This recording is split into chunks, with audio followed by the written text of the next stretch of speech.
Ya, jumpa lagi bersama saya Suryo di channel yang masih imut-imut ini.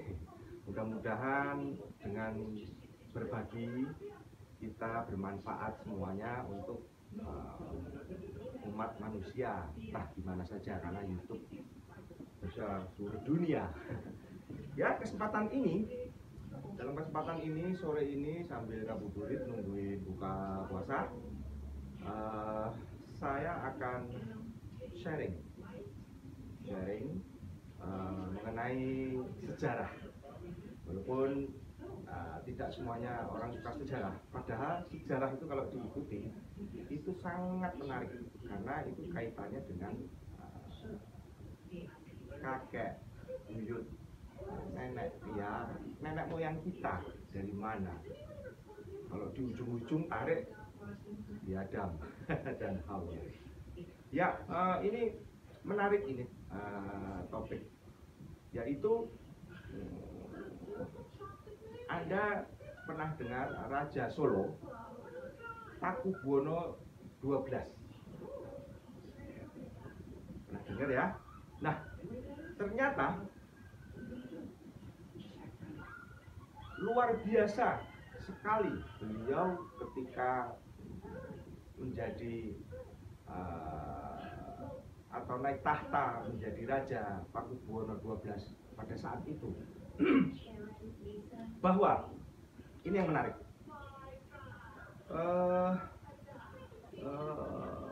Pakubuwono XII ini dengan nama asli atau nama mudanya yaitu Raden Mas Suryo Guritno.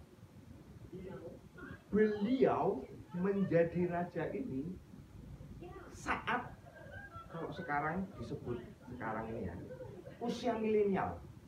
Bayangkan, usia 20 tahun dia sudah harus diberi tanggung jawab untuk memimpin sebuah kerajaan yang luar biasa, keturunan Mataram, yang cukup besar lah ya, berpengaruh. Terbukti Bung Karno mensupport sekali, bahkan mendorong agar memang Suryo Guritno atau Pakubuwono XII inilah yang harus naik tahta. Dengan didukung, mungkin di situ banyak diskusi bagaimana tentang pemberontakan atau kemerdekaan, apalagi zaman revolusi pada saat itu, perang Pasifik. Nah, yang menarik adalah bayangkan usia 20 tahun, kalau sekarang mungkin kuliah semester 2 ya, semester 2 atau semester 1 atau ya itu. Bayangkan apa yang Anda lakukan dan apa yang Anda kerjakan pada saat usia itu. Kalau yang kuliah, kalau yang bekerja sudah lulus SMA, sudah bekerja, ya bekerja dengan tanggung jawab mungkin diri sendiri karena masih baru pecah telur untuk mandiri gitu. Nah, namun Suryo Guritno ini umur 20 tahun sudah harus mengemban tanggung jawab luar biasa besar ya. Di masa-masa peperangan, ketika perang Pasifik antara Jepang melawan Sekutu. Nah, kejadiannya juga menarik ketika menjadi atau naik tahta raja, yaitu waktunya sedikit ataupun jaraknya pendek sekali dengan kemerdekaan RI. Pada saat itu beliau naik tahta pada saat itu usia 20 tahun ya, dengan banyak pro dan kontra dari kalangan internal, yakni antara keluarga. Saya nggak akan bahas keluarga di dalam yang lainnya, tapi yang saya cermati atau perhatikan adalah pada usia 20 tahun itu dia menjadi raja. Luar biasa itu. Bayangkan, kalau saya pada saat itu saya ambil sekolah D1, berarti karena lulus SMA kemudian D1 masih sekolah, masih belayangan, masih masih dolan mampir ke rumah teman, ya sekolah, pulang jalan-jalan, nggak jendungannya lah, masih suka main-main. Nah, bayangkan Pakubono 12 ini umur 20 tahun dan beliau kebetulan memang pandai bergaul, mudah akrab dengan semua kalangan, dan beliau juga dikenal tidak begitu memperhatikan kasta.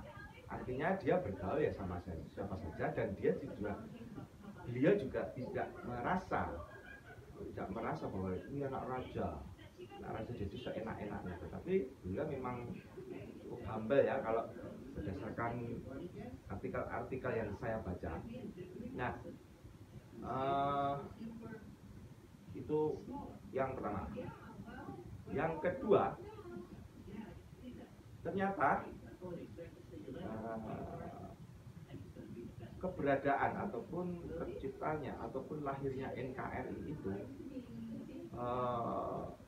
penuh dengan perjuangan, dan perjuangan itu di setiap kawasan atau wilayah di mana dikuasai oleh sebuah pemerintahan, yaitu kerajaan, yang mana dari Sabang sampai Merauke begitu luas.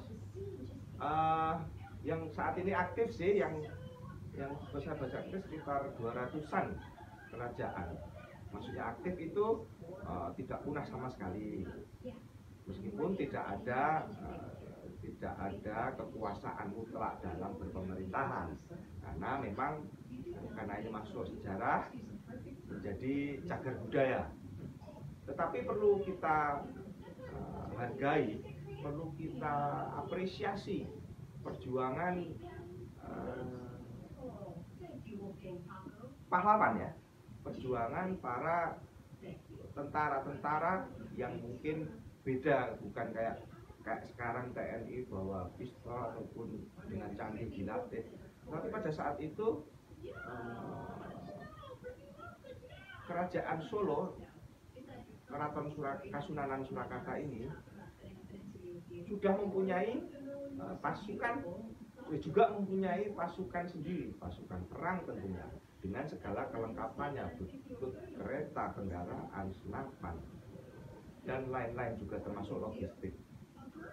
Terus itu baru Pakubono dari Kasunanan Surakarta, dari Ternate, dari Aceh, banyak sekali artikel ataupun cerita sejarah di buku SD atau SMP kita. Jadi kita mengenal dari satu semua kerajaan, dan itu semua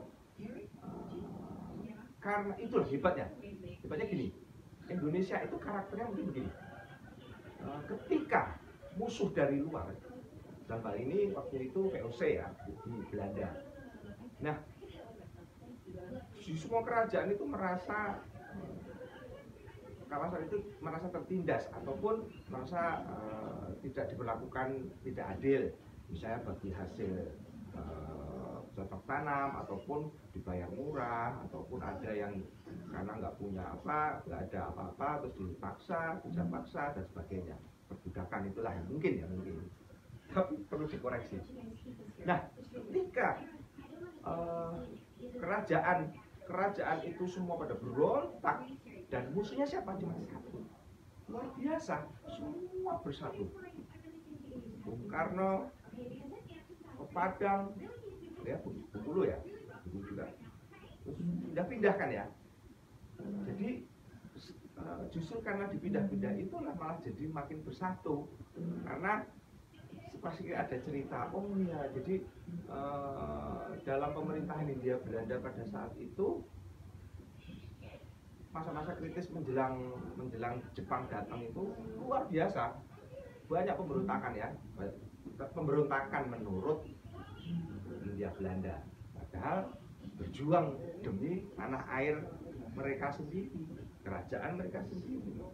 Pada akhirnya semua ngumpul karena momentumnya Jepang ketika itu menduduki Indonesia dari 42 sampai 45, kalah perang dengan Sekutu, yang terjadi kekosongan kekuasaan, merasa seperti itu mungkin kalangan muda.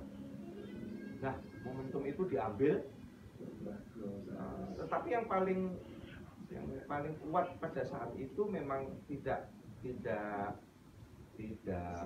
membawa kasta kerajaan atau apalah ya, bendera kerajaan, tetapi karena sudah merasa bersatu dari tahun 1928 mungkin ya, dari situ sudah mulai terpupuk, mulai Aceh ini semua perang melawan Hindia Belanda, dan pada akhirnya ketika kalah dan ketika mereka ya udah mereka terbawa euforia merdeka yang padahal dari Sabang sampai Merauke itu semua pada merdeka. Bisa saja mereka, para kerajaan, kami punya wilayah-wilayah itu, kerajaan ya, pemerintahan kerajaan itu, bisa saja mereka tidak mau bergabung dengan NKRI ataupun Bung Karno, Hatta pada saat itu ya. Saya tetap kerajaan. Bayangkan, kalau dari Sabang sampai Merauke itu semua kerajaan semuanya. Jadi oke lah, pada saat itu kemerdekaan, kemudian balikin lah, saya nggak tahu ya pemerintahan. Tetapi andekan merdeka sudah oke, semua memerdekakan dan mereka independen, kerajaan masing-masing berdiri masing-masing dan mengelola kerajaan masing-masing. Nah, yang berjasa menggabungkan ini, koordinator ini apakah nanti dibentuk pemerintahan model yang nggak tahu lah ya. Tapi yang jelas menarik sekali kalau bicara sejarah, nggak ada habisnya sih. Wong tadi saya bahas Pakubono 12, milenial, jadi kemerdekaan. Tapi itulah ya, negara Indonesia dulu perlu sedikit pahami lah bahwa dulu kita itu, nenek kakek moyang kita itu hidup di wilayah kerajaan. Ya, kerajaan mana ya pasti ada. Jadi besar perhatian bila teman-teman sedikit kadang-kadang kan ada di channel-channel lain itu juga banyak sekali mengupas sejarah, meskipun jangan hanya satu ataupun pihak, tapi sejarah itu kan siapa yang berkuasa dia yang kadang-kadang bisa membuat sejarah itu. Jadi banyak membaca literasi, video YouTube yang bermanfaat. Pada akhirnya ujung-ujungnya itu yang bermanfaat ya. Oke. Sekelumit sharing tentang negara kerajaan dan juga negara ada kerajaan raja usia milenial pada saat penjajahan Belanda. Ya, sampai jumpa lagi dengan topik yang apa ya? Kalau mau ide, komen saja. Komen mau topik apa, saya akan berusaha. Karena saat ini kan saya apa-apa sendiri, video sendiri, ngedit sendiri. Memang channel saya ini saya buat memang untuk nama juga broadcast yourself. Broadcast yourself ya, seperti inilah saya membroadcast myself. Ya, adanya lain kan ya, selama tidak menyinggung ataupun merugikan pihak lain. Oke, salam sehat selalu, jaga kesehatan, tetap semangat meskipun pandemik masih berjalan. Sebentar lagi kan lebaran, semangat harus dikobarkan lagi ya. Kangen kan mendengarkan suara Allahu Akbar, Allah, itu takbir. Oke, sampai jumpa teman-teman. Assalamualaikum.